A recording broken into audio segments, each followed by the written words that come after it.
बिस्मिल्लाहिर्रहमानिर्रहीम। साहिबो चैनल सदाए जहानिया के मेज़बान अशरफ हदी मशदी का सलाम कबूल कीजिए। साहिबो में आजकल जहानिया के मुमताज़ शख्सियात, स्कूलों के प्रिंसिपल साहिबान और दीगर शख्सियात के इंटरव्यूज़ कर रहा हूँ। और इस वक्त मैं जिस शख्सियत के पास बैठा हूँ, इनको लोग प्यार से लाला वही सरदार सिंधु कहते हैं। ये लोगों की मोहब्बत का एक अपना अंदाज है। 1965 में पैदा होने वाले चौधरी वहीद सरदार सिंधु स्कूल के ज़माने से लेके बाद काफ़ी देर तक ये हॉकी खेलते रहे। मुझे अच्छी तरह याद है, मेरे खालू सैयद साले शाह साहब ये करीब ही रहा करते थे। इंसाफ बूट हाउस वाले निज़ामुद्दीन साहब गालिबन उन्होंने उनका मकान ख़रीदा था बाद में। तो मैं यहाँ आया करता था, तो वही सरदार सिंधु साहब खेलने के लिए स्कूल जाया करते थे। फिर अपनी तालीम मुकम्मल करने के बाद 1982 में इन्होंने बज़्म फ़िक्र असलाफ जहानिया बनाई, फिर यंगस्टर ग्रुप जहानिया बनाया, फिर सियासत में ये आगे से आगे बढ़ते चले गए। तो इस हवाले से हम इनसे कुछ सवालात करेंगे। तो साहब, मोस्ट वेलकम। आपने हमारे चैनल के लिए थोड़ा सा वक्त निकाला। मुझे पता है कि आप बहुत मसरूफ़ लोगों में से एक हैं, जो हर वक्त कहीं ना कहीं आ जा रहे होते हैं सियासी तौर पे, समाजी तकरीबात में, और अपने खेतों के मामलात, अपने कारोबार के मामलात में आप बिज़ी रहते हैं। तो मैं शुक्रगुजार हूँ कि आपने हमें टाइम दिया। चौधरी साहब, आप ज़रा अपनी ज़िंदगी के उन लम्हात के बारे में बताइए जब आपने बज़्म फ़िक्र असलाफ जहानिया की बुनियाद डाली, और उसका दायरा कार क्या था, ये आप ज़रा तफसील से बताइए। बिस्मिल्लाहिर्रहमानिर्रहीम। मैं जनाब शाह साहब का बहुत तहे दिल से मशकूर हूँ जी कि उन्होंने मुझ नाचीज़ पे भी नज़र डाली और जहानिया की अच्छी शख्सियात में उन्होंने मेरा नाम जाना। उनकी बहुत मेहरबानी, वो मेरे घर में तशरीफ़ लाए। तो आपके चैनल के लिए मैं ये ज़रूर अपने बारे में जो आपने मेरे हवाले से बातें की हैं, मैं कहना चाहूँगा कि मैट्रिक के बाद हमने चंद दोस्तों ने बज़्म फ़िक्र इस्लाफ, ये एक मजहबी तंजीम थी जिसमें अपने असलाफ की जो हमें वो दर्स दे गए, उनके हवाले से हमने काम किया। हमने उस बज़्म फ़िक्र इस्लाफ के प्लेटफॉर्म से हमने बुक बैंक बनाया, ब्लड बैंक बनाया, और तामीरी यंगस्टर में तामीरी सोच पैदा करने के लिए काम किया। जी जी, बहुत अच्छी बात है। अच्छा चौधरी साहब, ये यंगस्टर ग्रुप आपने जब तरतीब दिया, तो उस वक्त आपका क्या मकसद था कि नौजवानों में शऊर पैदा किया जाए सियासत के हवाले से और सामाजिक कामों के हवाले से? तो आप कहाँ तक इस बाब में कामयाब रहे? ये जी, जब मैं अपनी तालीम मुकम्मल करके झानिया वापस आया, तो वो दौर ऐसा था कि चौधरी अब्दुर्रहमान वाला साहब और उनके मद्दे मुकाबल सियासी तौर पर मेतला साहबान का ग्रुप था। और चौधरी अब्दुर्रहमान वाला साहब के मुकाबले में 1985 में जावेद हाशमी साहब ने इधर से इलेक्शन लड़ा, जो कोई गैर जमाती इलेक्शन थे। तो मैं पहली दफ़ा मैंने सियासत में जो दिलचस्पी ली, तो मैंने चौधरी अब्दुर्रहमान वाला साहब को सपोर्ट किया। और वो पहला इलेक्शन हमने चौधरी साहब के लिए जो कर सकते थे हमने किया, कोशिश की। बस ये यंगस्टर ग्रुप का बाकी जो बाकायदा आगाज़ किया मैंने नेशनल यंगस्टर ग्रुप का, वो 1988 वाला इलेक्शन था, जिसमें चौधरी अब्दुर्रहमान वाला MNA का इलेक्शन लड़ रहे थे, और उनके साथ चौधरी असलम रंधावा साहब वो MPA का इलेक्शन लड़ रहे थे। तो हमने चंद दोस्तों ने मिलकर ये नेशनल यंगस्टर ग्रुप जहानिया का क्याम में लाए उसको। और उसमें मैं उसका नेशनल यंगस्टर ग्रुप का सदर था। मेरे साथ जनरल सेक्रेटरी अब्दुल वहीद चीमा साहब थे। तो हमने शहर के जितने भी यंगस्टर थे उनको इकट्ठा किया और उस 1988 वाले इलेक्शन में चौधरी अब्दुर्रहमान वाला साहब और हाजी असलम रंधावा साहब के लिए भरपूर कैंपेन चलाई। और जो सीनियर लोग हैं उनको याद होगा कि यंगस्टर ग्रुप में उसने कितनी काविशें की और उस इलेक्शन के जीतने में उनका क्या रोल था। जी सर। अच्छा सर, वैसे तो मैंने तफसील के साथ किताब फरजंदाने जहानिया में आपका एक मजमून भी कलमबंद किया, उसमें भी बहुत सी मालूमात हैं सियासत के हवाले से और आपकी बल्दियाती सियासत में दिलचस्पियों के हवाले से, कौमी सियासत की दिलचस्पियों के हवाले से। तो आप पहली मरतबा बल्दिया जहानिया के कब मेंबर मुंतखब हुए और आपका कंपटीटर कौन था?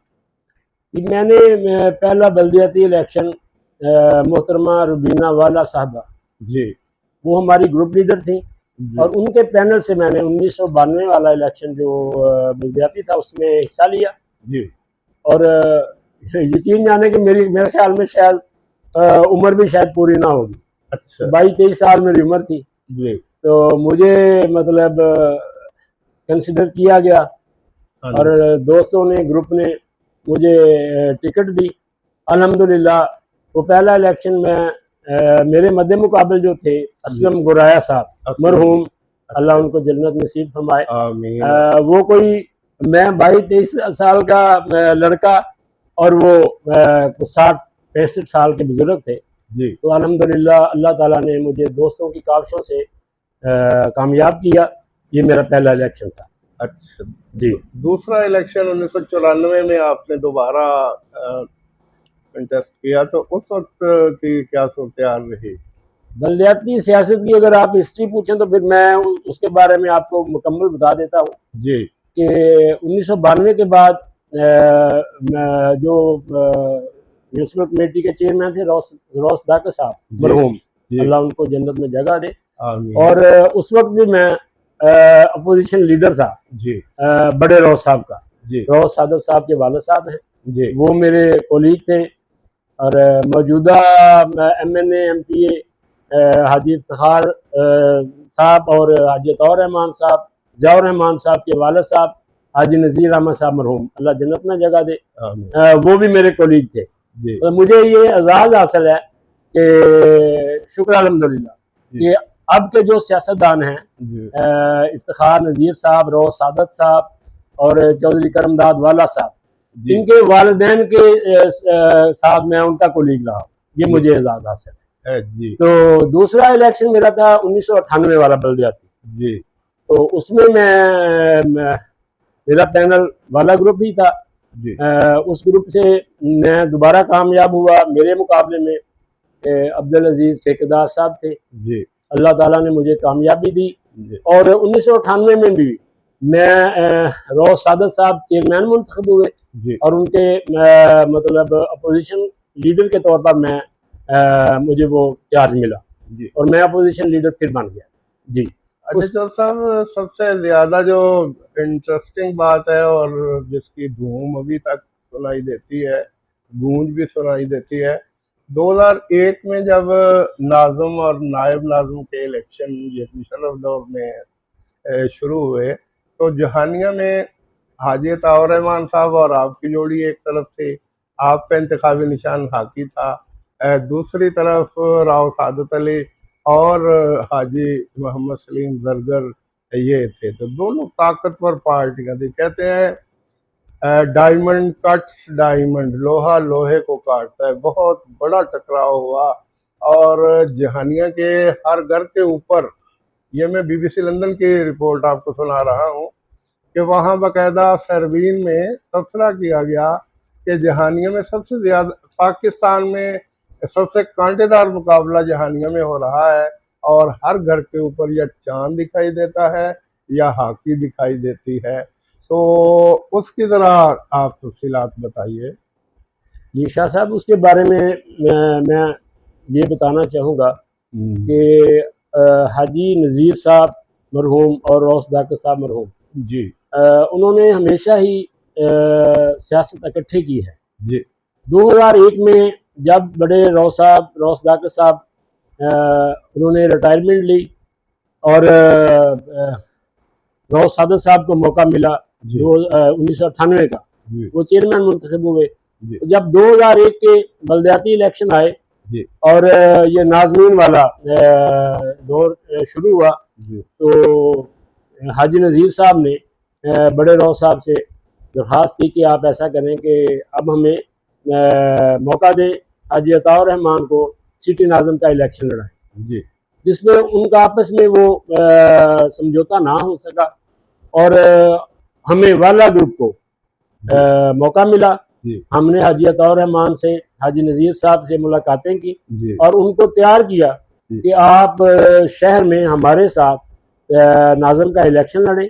जी तो हाजी अताउर रहमान सिटी नाज़म और मैं उनके साथ सिटी नायब नाज़म जी का इलेक्शन लड़ा मैंने, जी और अल्हम्दुलिल्लाह उसमें भी मैं जी तारीफ तो खुदा की है, जी ज़ाहिर है सब तारीफ़ें अल्लाह के लिए हैं, लेकिन सलीम सुचियटी वाले मेरे बड़े भाई हैं, जी वो ऐसे सियासतदान हैं कि उन्हों को कभी किसी ने शिकस्त नहीं दी, जी वो हमेशा ही जीतते रहे हैं। जी वो चौधरी एहसान वाला साहब मरहूम से, वो चौधरी रियाज वाला मरहूम से, वो यूसुफ बसी मरहूम से, जी वो हमेशा कामयाब हुए। जी और वो अगर वो उनको शिकस्त हुई है तो अल्हम्दुलिल्लाह अल्लाह ताला ने उनके मद्दे मुकाबले मुझे कामयाब किया। ठीक है तो ये इलेक्शन बड़ा कांटेदार था। जी उसमें ये था कि रौ साहबान का बलदियाती सियासत में, जहानिया की बलदियाती सियासत में बड़ा अमल दखल था। जी रौस दाकर साहब, उनका जहानिया शहर में बड़ा मजबूत ग्रुप था। जी वाला ग्रुप के मुकाबले में वो ज़्यादा दफ़ा कामयाब हो जाते थे। जी तो ज़ाहिर है एक ताकतवर सियासी कुव्वत के मुकाबले में इलेक्शन लड़ना, फिर कामयाब होना, जी ये मेरे अल्लाह का अनायत है, उसका शुक्र अदा करता हूँ। जी अल्लाह ने बड़ी कामयाबी दी। जी सर। अच्छा चल सब उस जब 2005 के इलेक्शन आए तो दूसरी तरफ राना खालिद जावेद साहब थे, उनके साथ नायब नाज़िम के तौर पे पता नहीं कौन थे, तो उनके कागजात रिजेक्ट हो गए।